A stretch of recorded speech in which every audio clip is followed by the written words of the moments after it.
আসসালামু আলাইকুম সবাইকে। কম্পিউটার ওয়ার্ল্ড এবং ওয়ার্ল্ড আইটি ফাউন্ডেশনের পক্ষ থেকে আপনাদের সবাইকে জানাচ্ছি স্বাগতম। আজ থেকে আমরা শুরু করব অ্যাডোবি ইলাস্ট্রেটরের কাজ। এখন প্রথমেই আমাদেরকে এই সফটওয়্যার সারফেস সম্পর্কে একটু জেনে নেওয়া প্রয়োজন। সো আমরা এখানে অ্যাডোবি ইলাস্ট্রেটর আইকনটির উপর ক্লিক করলাম।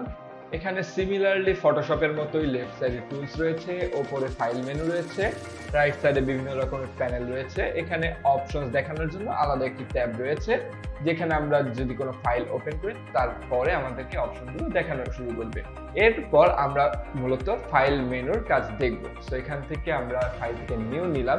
নিউ নিয়ে মূলত আমরা এখান থেকে যে কোনো একটি আর্টবোর্ড ক্রিয়েট করব। এখানে আমাদেরকে একটি সামান্য পার্থক্য রয়েছে। ফটোশপে মূলত আমরা যে কোনো একটি পেজ ক্রিয়েট করেছি, আর এখানে আমাদেরকে আর্টবোর্ডটি ক্রিয়েট করতে হবে। তো প্রথমেই আমরা এখান থেকে বিভিন্ন রকমের হিস্টোরি অপশনগুলো পাচ্ছি, যেখানে আমাদের রিসেন্টলি যে কাজগুলো করা হয়েছে সেই কাজগুলোর হিস্টোরি শো করছে। এরপরে আমাদেরকে ওপর থেকে বিভিন্ন রকমের প্রিসেটগুলো পেয়ে থাকবো, যার মাধ্যমে আমরা যে কোনো একটি ক্লিক করা মাত্রই আমাদেরকে এই পাশে অটোমেটিক মাপগুলো চলে আসবে। এছাড়া আমরা যদি কাস্টমাইজলি কোনো চেঞ্জ করতে চাই আমাদের পেজের মাপে বা আর্টবোর্ডের মাপে, সেক্ষেত্রে আমরা এই রাইট সাইডের প্যানেল থেকে কাজগুলো করতে পারবো। এখানে প্রথমেই রয়েছে আমাদের ফাইলের নেম সেটআপের অপশন, এরপরে রয়েছে হাইড এবং ওয়াইড চেঞ্জ করার অপশন। এখান থেকে আমরা হাইড ওয়াইড এর পরিমাণ বদলে দিতে পারবো। এরপর আমাদেরকে মূলত একক, সো আমরা কোন এককে আসলে পরিবর্তন করব সেগুলো এখান থেকে পরিবর্তন করতে পারছি। এখান থেকে আমরা এখান থেকে মাপটিকে ইঞ্চি করে দিলাম। ইঞ্চি করে দিলে এখানে মাপটি অটোমেটিক কনভার্ট হয়ে গেল ইঞ্চি এককে। এভাবে করে আমরা এই এককটিকে পরিবর্তন করতে পারলাম। এরপর রয়েছে ওরিয়েন্টেশন। আমরা যদি এখানে খেয়াল করি, এখানে ওয়াইডে রয়েছে 8.26 এবং 11.69 হাইটে। এখানে আমরা যদি ওরিয়েন্টেশন চেঞ্জ করি, এখানে অটোমেটিক হাইট এবং ওয়াইড তার নিজের মতো আমাদেরকে জায়গা বা পজিশনটি এক্সচেঞ্জ করে নেবে। তো এখান থেকে পজিশনটি এক্সচেঞ্জ করে নিল। এরপরে আমরা অ্যাডভান্স অপশনের ভেতরে যদি আমরা ক্লিক করি, তার ভেতরে আমরা মূলত পাচ্ছি কালার মোড। সো আমাদেরকে ফটোশপে অনেকগুলো কালার মোড পেয়ে থাকলেও আমাদেরকে মূলত কাজে লাগবে দুটি কালার মোড, RGB এবং CMYK কে। সেই কালার মোড দুটো আমরা এখান থেকে পেয়ে গেলাম। এরপরে রয়েছে রাস্টার ইফেক্ট বা রেজুলেশন। সো আমরা যেটিকে ফটোশপের রেজুলেশন নামে চিনতাম, সেটিকে আমরা ইলাস্ট্রেটরের ভাষায় রাস্টার ইফেক্ট নামে চিনতে পারছি। সো মূলত 300 ppi, মিডিয়ামে 150 ppi এবং 72। এরপর আমরা এখান থেকে যে কোনো রাস্টার ইফেক্ট বা রেজুলেশন চয়েস করতে পারবো। এরপর রয়েছে প্রিভিউ মোড। এখান থেকে আমরা মূলত প্রিভিউ মোডগুলো সেটআপ করতে পারি। প্রিভিউ মোড বলতে এখানে আমরা বিভিন্ন রকমের মোড নিতে পারছি। এখান থেকে ডিফল্ট সেটআপটাই আমরা সবসময় রেখে কাজ করব। পিক্সেল ভিউ এর ভিতরে আমরা মূলত ফটোশপে মূলত জুম করার ফলে যে বক্স শেপগুলো চলে আসে সেইগুলোকে আমরা বলে থাকি পিক্সেল ভিউ। আর একটা আছে ওভার প্রিন্ট ভিউ, যেটা হলো গিয়ে আলটিমেটলি প্রিন্ট করার পরবর্তীতে আসলে দেখতে কেমন হবে সেরকম ভিউকে আমরা বলি ওভার প্রিন্ট ভিউ। কিন্তু এখানে ডিফল্টে সেটআপটা করা থাকলে মূলত নর্মালি যেরকম প্রয়োজন হয় বা প্রয়োজন সাপেক্ষে আমাদের যেটা দরকার সেটাই আমাদেরকে ভিউটার হেল্প করে। এরপরে আমাদেরকে রয়েছে এখান থেকে কিছু জিনিস রয়েছে আর্টবোর্ড।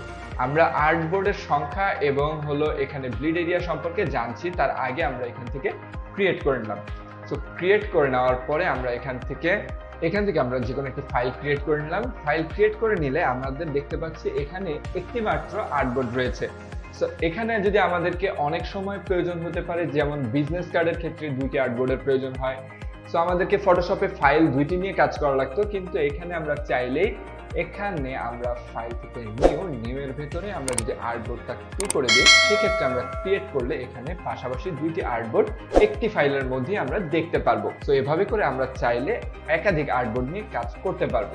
এরপরে রয়েছে ব্লিড। তো আমরা প্রথমত এখান থেকে ব্লিড এরিয়া সম্পর্কে জানার জন্য আমরা আর্টবোর্ড 1 করে দিলাম। এখানে ব্লিডে কোনো একটি মিনিমাম অ্যামাউন্ট দিয়ে দিলাম। সো ব্লিডে মিনিমাম একটা অ্যামাউন্ট দিলে চারপাশে যদি একটু খেয়াল করি, চারপাশে একটি লাল বর্ডার লাইন দেখা যাচ্ছে। সো লাল বর্ডার লাইনটি মূলত আমাদের প্রিন্টিং প্রেসে যারা কাজ করে তাদের জন্য অত্যন্ত গুরুত্বপূর্ণ। সো প্রিন্টিং প্রেসে যারা হলো আমাদেরকে কোনো একটি ডিজাইন যদি কাটিং এর জন্য পাঠানো হয়, তো আমাদেরকে একটি পেজে অনেকগুলো ছাপা যদি আমরা করতে চাই, কিংবা অনেক বড় পেজে যদি একই ডিজাইনের 10টি কপি আমরা একসাথে প্রিন্ট করতে চাই, সেক্ষেত্রে আমাদের একটি মিনিমাম অ্যামাউন্ট অফ জায়গা লাগবে, যেটা দিয়ে আমরা কি করতে পারি, যাতে আমরা কাটিং করে আমাদের মেইন ডিজাইনটিকে সেভ করতে পারি বা মূল ডিজাইনটিকে খুব সুন্দর করে সেভ ডিজাইন হিসেবে রাখতে পারি। সেজন্য আমরা মূলত এখানে পার্টটি একটি ব্লিড এরিয়া নিতে পারবো। ব্লিড এরিয়ার জন্য একটি মিনিমাম স্ট্যান্ডার্ড হলো সবসময় আমরা যদি যে কোনো কাজের ক্ষেত্রে 0.3 মিলিমিটার নেই, সেটা আমাদের সবচেয়ে স্ট্যান্ডার্ড একটি সাইজ। সেটা আমাদেরকে পরবর্তীতে সব সময় কাটিং এর জন্য খুব ভালো একটি মাপে আমাদেরকে ডিজাইনটি করে দিতে পারবে। এরপরে আমরা দেখব ফাইল মেনুর কাজ। এখান থেকে আমরা ফাইল থেকে নিউ এ যে আমরা নতুন একটি আর্টবোর্ড ক্রিয়েট করতে পারলাম। এরপর রয়েছে নিউ ফ্রম টেমপ্লেট। আমরা যদি কোনো একটি টেমপ্লেট সেভ করা থাকে সেক্ষেত্রে আমরা টেমপ্লেটটাকে সরাসরি ওপেন করতে পারবো।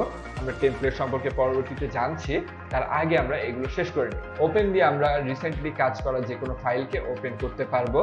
এরপরে আমাদেরকে ওপেন রিসেন্ট ফাইল দিয়ে আমাদেরকে হিস্টোরি হিসেবে আমাদের রিসেন্ট কাজ করা ফাইলগুলোকে শো করতে পারবো।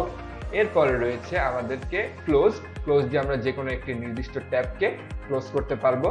এরপরে ক্লোজ এর নিচে আছে আমরা সেভ দিয়ে মূলত কন্ট্রোল এস দিয়ে সেভ করতে পারবো। সেভ করার ক্ষেত্রে আমাদেরকে একটা জিনিস খেয়াল করতে হবে। প্রথমত আমাদেরকে ফাইলের লোকেশন সেট করতে হবে, আমরা কোথায় সেভ করতে চাচ্ছি। এরপরে রয়েছে আমাদেরকে ফাইলের টাইপটা সেট করে নিতে হবে, আমরা কি টাইপ ফাইলে সেভ করতে চাচ্ছি। এখানে আমরা মূলত ইলাস্ট্রেটর, পিডিএফ, ইপিএস এবং ইলাস্ট্রেটর টেমপ্লেট হিসেবে সেভ করতে পারবো। এখানে মূলত আমরা সোর্স ফাইল হিসেবে ফাইলগুলোকে সেভ করতে পারছি।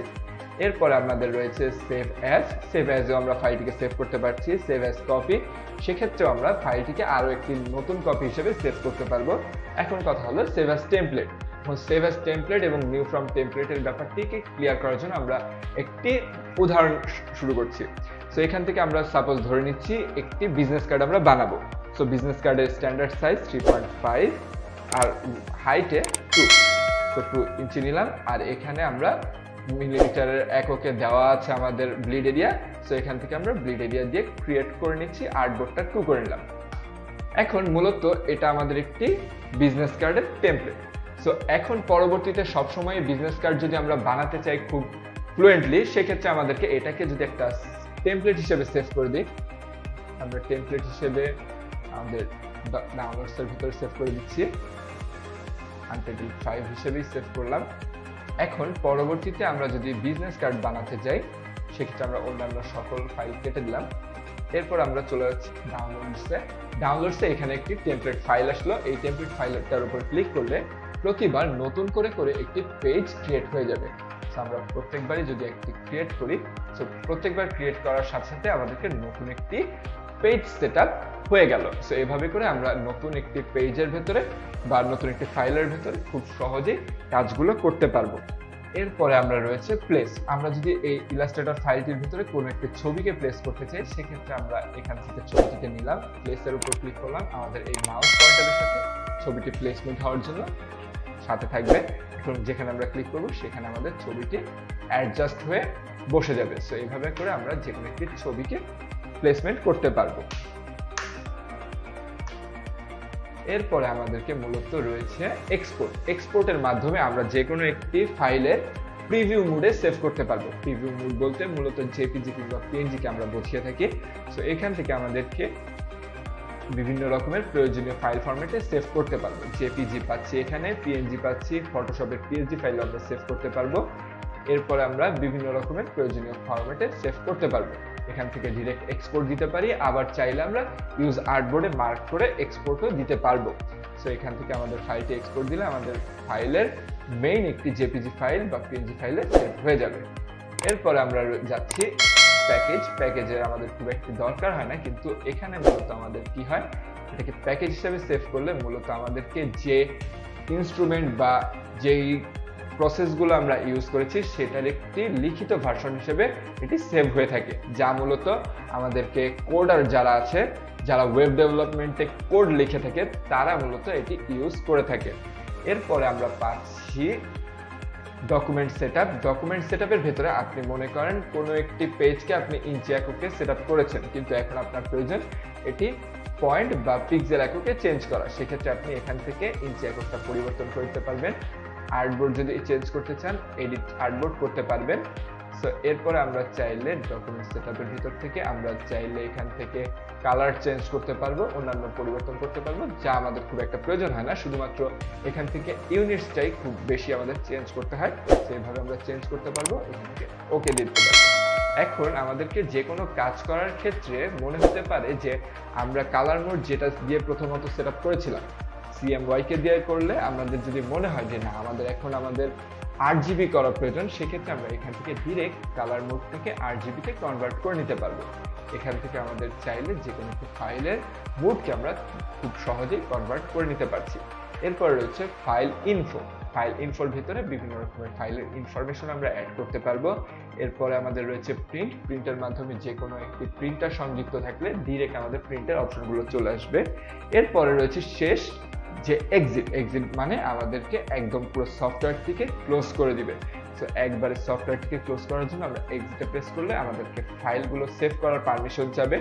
সো সেভ যদি না করার প্রয়োজন হয়, নো দিলে আমাদেরকে অটোমেটিকলি ফাইলটি বা সফটওয়্যারটি ক্লোজ হয়ে গেল।